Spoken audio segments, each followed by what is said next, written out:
ఎందుకంటే అరెస్ట్ చేయాలి కూడా.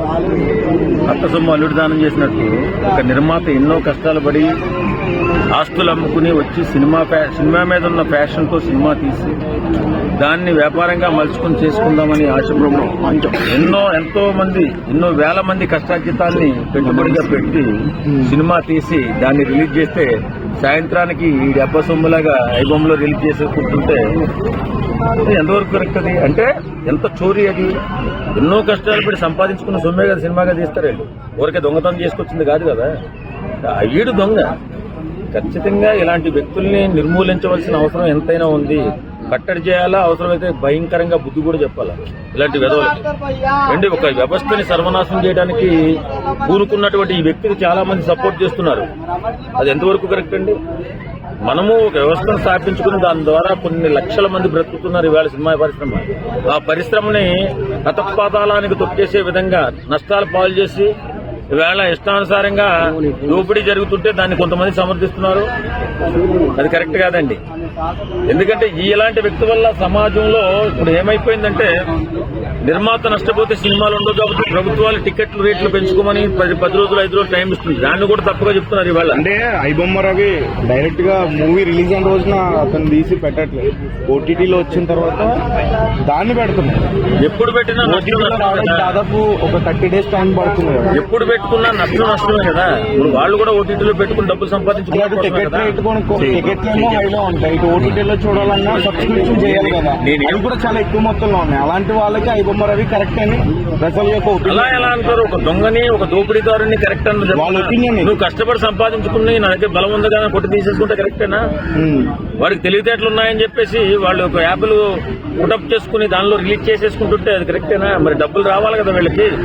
ఇప్పుడు రిలీజ్ అయిన తర్వాత అది ఫ్లాపో ఇట్టో కొద్దిగా డబ్బులు రావచ్చు రాకపోవచ్చు. మిడిల్ క్లాస్ వాడు ఐమాక్స్ కి మూవ్స్ చేస్తూనే ఉంటారు సార్. అక్కడేమో పాప్కార్న్ రేట్లు, వాటర్ బాటిల్ రేట్లు, సంథింగ్ బైక్ పార్కింగ్ ఆర్డీలకి ఎలా అవుతుంది? మరి చాలా హైలో చాలా తెలివితేటలుగా మాట్లాడుతున్నారు చాలా మంది. 5 స్టార్ హోటల్కి వెళ్ళి భోజనం చేసేవాడికి 1000 రూపాయలు అవుతుంది. మనం ఇక్కడ పక్కనున్న హోటల్కి 60 రూపాయలకే భోజనం ఉంది కదా. ఇక్కడ తినుకున్న మనం అక్కడ 1000 రూపాయల భోజనం తినేవాడే తింటాడు. ఏదేమైనా ఒకటి కష్టార్జితాన్ని ఒకటి దోసేసుకోవడం మాత్రం కరెక్ట్ కాదండి. ఇది వాస్తవం. ఎందుకంటే మీరు దాన్ని సమర్థించకూడదు. సమర్థిస్తే ఒక ఇండస్ట్రీ, నేను సినిమా ఇండస్ట్రీ వాడిని కాబట్టి చాలా బాధపడుతున్నాను నేను. ఒక విషయం చెప్తుందంటే ఐబొమ్మ రవి చేసింది తప్పే గానీ అంటే ఇండస్ట్రీకి, తెలుగు ఫిల్మ్ ఇండస్ట్రీకి ఇది ఒక షాక్ అని చెప్పొచ్చు. మీకు పెద్ద మొత్తంలో సపోర్ట్ చేస్తున్నారు. ఐబొమ్మ రవి ఒక పార్ట్ అండి. ఇంకా చాలా మంది ఉన్నారు అందులో. మొత్తం అందరినీ కట్టడి చేసి సినిమాల్ని కంట్రోల్ చేసి ఏ విధంగా ప్రజలకు అందుబాటులో తీసుకొస్తే బాగుంటుందో ప్రభుత్వాలు ఆలోచించాలా. ఒక ఐబొమ్మ రవి చేసింది చాలా మంచి పని చేశాడని చెప్పి సమర్థించకూడదు. మూవీ రూల్స్ కూడా ఉన్నాయి కదా సార్. అందరినీ పట్టుకోవాలంటున్నాం. ఒక్కరిని కాదు, అందరినీ పట్టుకోవాలి. ఖచ్చితంగా ఈ సంస్థను కాపాడాలి.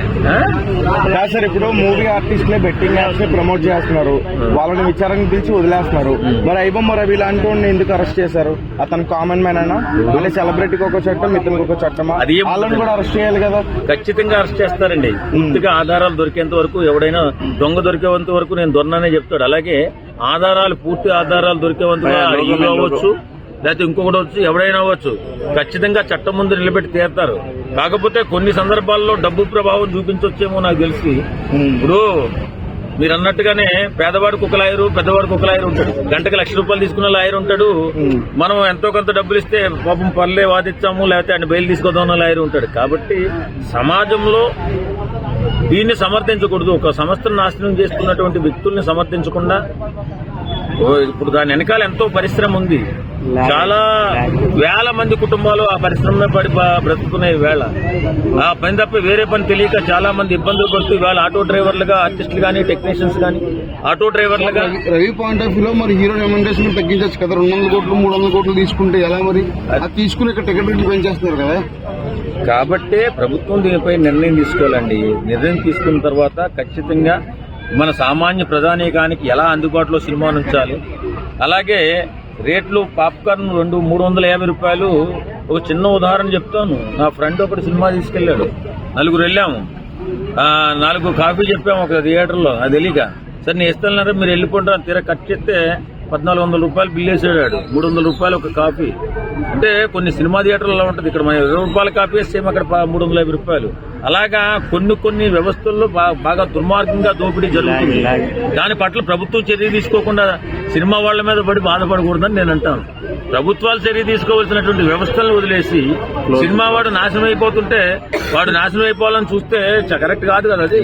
అంటే ఈ కేసు కూడా పెద్ద బలమైనది ఏం కాదంటున్న, త్వరలో కూడా బయటకు వచ్చే ఛాన్స్ కూడా ఉందంట. ఎందుకంటే అతను భారతదేశం యొక్క పౌరసత్వం కోల్పోయాడు, వేరే కంట్రీకి సంబంధించింది ఆల్రెడీ గ్రీన్ కార్డ్ తీసుకున్నాం. సో పెద్ద బలమైన కేసు కాదు కూడా అంటూ చెప్తున్నారు. వదిలేస్తే వెళ్ళిపోతాడు ఎక్కడి నుంచి. అలా ఏముండదండి, బలమైన కేసు కాకపోవచ్చు కానీ ఖచ్చితంగా మరి ఒకసారి ఇలాంటి వాళ్ళు వ్యక్తులు అన్యాయం చేయడానికి కుదరదన్నమాట. ఉన్న వాళ్ళు అందరినీ పట్టుకుంటారు, ఖచ్చితంగా ఒక కొలిక్కి తీసుకొస్తారనే నమ్మకం మా సినిమా వాళ్ళగా మాకుంది. ఎందుకంటే ఒక ప్రొడ్యూసర్ మాట్లాడుతూ అతను షూట్ చేసి చంపేది అన్నాడు.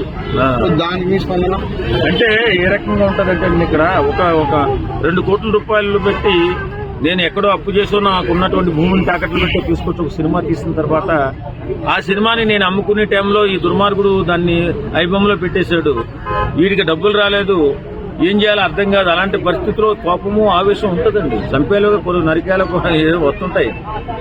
దాన్ని ఎలా ఉన్నా సరే ఇప్పుడు పెద్దలు కానీ ప్రభుత్వం తాలూకు పెద్దలు కానీ చేసేది ఏంటంటే ఖచ్చితంగా సినిమా వాడికి అన్యాయం జరగకూడదు, సామాన్యుడికి అన్యాయం జరగకూడదు.